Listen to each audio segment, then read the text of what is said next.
So I'd like to introduce the two panelists, and I realized that I should change the title of the panel to the philosopher and the engineer.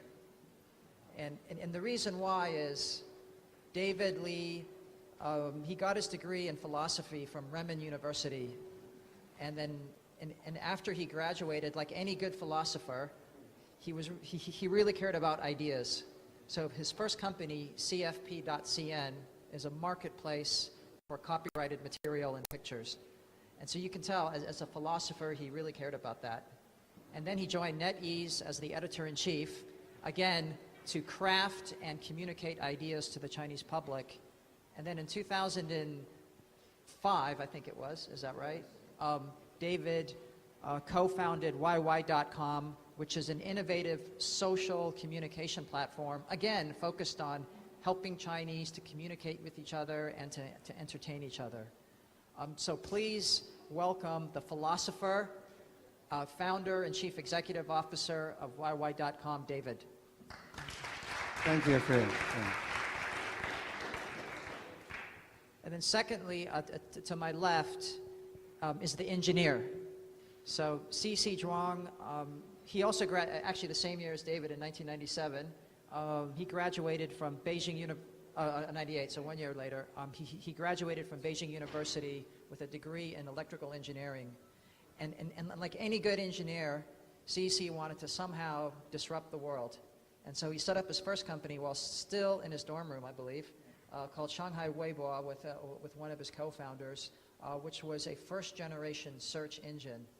And then after that, still thinking about how can I disrupt and how can I cause havoc in the world of information, CC went on to found a few different companies, including Huawei, and then in 2005 he co-founded Qunar.com, which today is probably in the travel industry the most disruptive force. So please welcome the engineer, Chief Executive Officer and co-founder of Qunar, CC. Thanks, Fritz.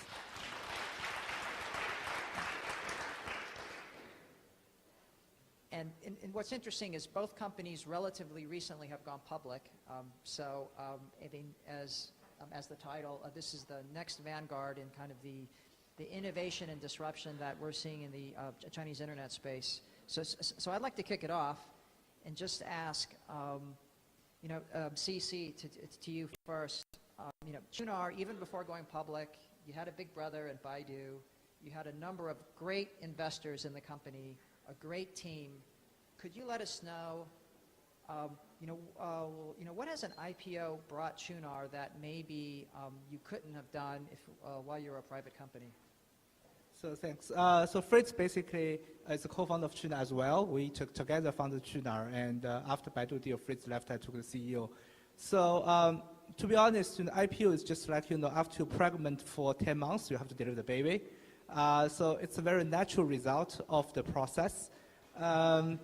Certainly, IPO give you a lot of more things. Number one is the reputation. You get a brand event in the IPO. And the second of all, you get a lot more choice on the, financial events. If you want to raise some money, you have more vehicles through the debts, through the, secondary offerings or extra things. So I think the second things. And the third part is it's give you the currency to do the M&A. As of today, you can see as a public company, you have the market evaluation, and you have opportunity to do some, acquisition in both in China and outside of China. I think that's probably the most important things. When you grow the company, you can through the organic growth, and now all of a sudden you have another weapon to through acquisition to grow the business. So I think that's the three things we get from the IPO. So everyone remember, so CC's words are weapons. So anyone who's a disruptor likes to think about weapons. David, what has the IPO done for YY? We are IPO from the 2012.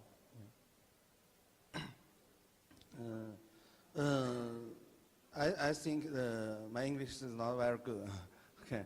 When I go to the IPO roadshow, some investor ask me, what's your weakness? So my answer is, our weakness is we did not copy anything from US. Yeah. So our business model is very difficult to understand for U.S. investor. Yeah. So I think the difference is when we go to a public company, we cannot live in our own world anymore. Yeah, we must persuade the U.S. investor to understand our business model and to keep the, I don't know how to use English, 初心啊，就是keep the original idea. original idea of the entrepreneur. Yes. So just as the recent years, we are beginning to starting the education part of the business. Yeah, because we never do any education business. Yeah, we are just a technology company. About 70% of the staff are the tech engineer. Yeah. So when we step into the education business, yes, and we are launched the education part and tell the investor we are going to use the 1 billion RMB, invest 1 billion RMB to this area. Yeah, when we are very worried about what the investor will think about it. Yeah. So fortunately, I think the U.S. investor is very smart. Yeah, they understand the entrepreneurs think way and support the management team. Yeah. So I think the difficult for the post-IPO company is to keep the original idea of the entrepreneur. Yeah. Thank you. CC, could you touch upon as well, Qunar is not like kayak whatsoever. Was it a challenge educating U.S. investors? Did they get the model? Are they smart? So when we on the roadshow, there are a lot of investors ask us, why Kayak and TripAdvisor keep a very, pure media model. They never do any transaction. How can you do that? If you do transaction platform, you are somehow compete against your clients. So this is on the first week of the roadshow. So I have to explain why we want to do that. There's value chain difference, landscape difference, etc. So what happens is on the second week, the first day, TripAdvisor announced they are going to do a transaction platform, and which is the leading company, $13 billion company. They said we have to do it because otherwise we cannot survive in the mobile world. And now the second week is very easy. So when investor ask me this question, why you want to do transaction? I said the reason is we are 2 years ahead of TripAdvisor. So we are much leading the US guys. The way we thought and the vision we have is better than them. They are followers. So that's the easy answer. So that's what I tell US investors. That's great. Well, clearly the strong IPO shows that, right? Yeah. And so both of you made the decision to list in the U.S. And there's always been a lot of talk. The CSRC, right, the China Security Regulatory Commission. There's always a lot of concern about the tech companies in China, whether they should list in China. What advice would you give the CSRC to make it attractive for you in the future, maybe to have a secondary listing here in China? Well, I think, just back to David's words, keep the original idea. So what's the stock market's original idea? Isn't it, have the company go public, have the fair information disclosure, and give all the investors opportunity to invest in a great company, right? I think that's the original idea, why the stock market comes along. So I think is there something distorted between U.S. and China? Is that people just need to ask a very simple question. Is the best company be able to list in China or U.S.? Is there the company has any mistake or company has any wrongdoing? So we have suffered so many different regulations and also all sorts of the information disclosure. It's not our fault. It's the mess of the whole system, and who it's eventually it also who cost it's the cost of the normal investors. Isn't to protect the normal investors. That is the responsibility of the government. So I think maybe the question should back to the government. What are they doing? Are they really follow the original heart? Are they really be responsible for the small investors or the cost for the small investors? David, do you have anything The to same add to to that? the engineer. So in this case, the engineer and the philosopher agree. So I hope on this panel we can find a disagreement, but I'm not sure. So let's switch a little bit. Both of you, I know, focus on product a lot. I remember at Qunar, very focused. David, in your bio, you focus on product. Now that you're listed in the organizations, how many people at Qunar today? 3,000 plus. 3,000, and David, you have about 1,000? We're about 30,000. 1,300. 1.7,000. Right. Yeah. I mean, how do you, and CC once told me that he enjoys being the challenger and being the disruptor. He used to talk about creating a challenger brand. How do you maintain a level of innovation and disruption at Qunar now that the company has 3,000 employees? It's a much larger entity. There's a controlling shareholder. How do you do that as the leader of the company? Well, I think basically two things. Find the people who willing to take challenges and give them the challenge. So what we do is we divide the company into multiple business units and seed initiatives, and every business unit have to find a competitor which is much stronger than them, and find the people who willing to take that challenge, be in the pilot seats. So I think that's how we do. So internal of in the Qunar, every business unit have to they have to find a competitor.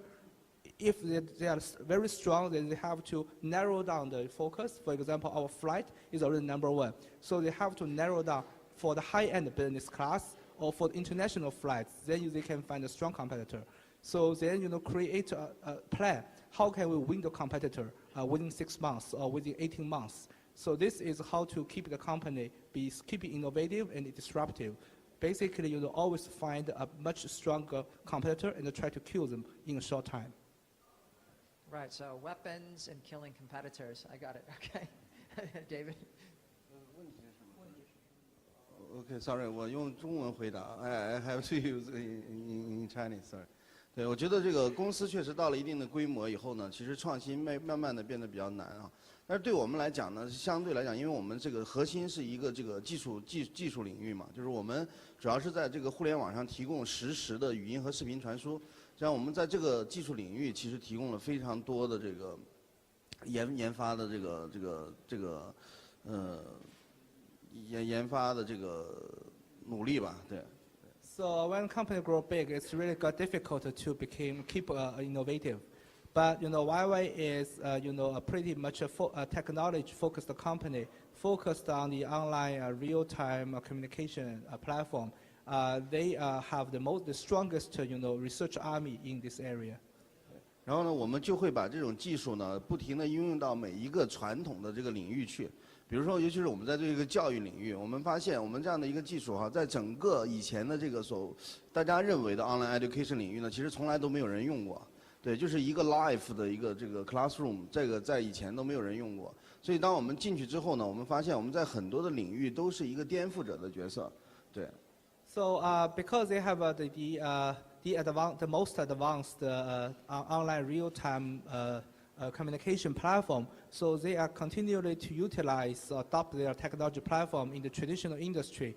So when they get into the education industry, they find out they are real-time communication tools became a real-time classroom. It is pretty disruptive in the education industry. But maybe it is, or killing people, or the warrior mentality. But you can tell we have two different views. We have the philosopher and the engineer, which I think both provide us some relevant feedback into this marketplace. So thank you very much. Thank you.